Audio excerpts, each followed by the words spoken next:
Oh. Ano gagawin ko? So, outfit. Siyempre, titingin ka. Check. O, gagala na ako. Oh. Nasaan yung wallet ko? Atake mo ako. Sige. Yung check, sabihin mo lang pagtapos ka na tumingin sa sarili mo. Outfit. Check. Okay. Isa pala yung wallet ko. Ganon. Okay, outfit check. Mali na naman.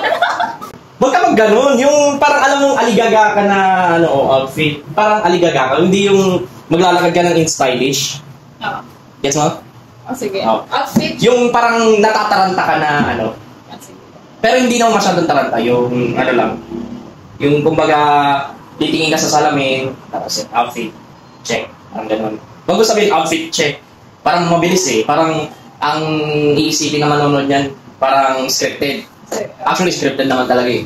Sabi ka na lang, outfit, check. Kasi nga pala yung wallet ko. Ganon. Tama yung asan naman pala yung wallet ko. Pero yung outfit check, diba, outfit, hihinto ka doon. Siyempre, titignan mo muna yung outfit mo. Ayos. Tapos pag okay ka na, sabihin mo lang, check. Wag yung outfit check. Mabilis eh. Sige, sige. At tutuloy na din director.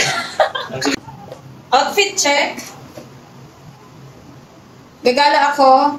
Mali. Ano ba? Sige. Paano mali? Tama naman ako. Dito ka, ako gagawa. Mag-pick. Check ka. Check. Gagala muna ako.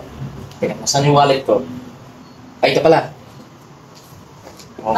Paano kanya mag-vlog na maayos kung ano? Teka na lang yung vlogger, ano?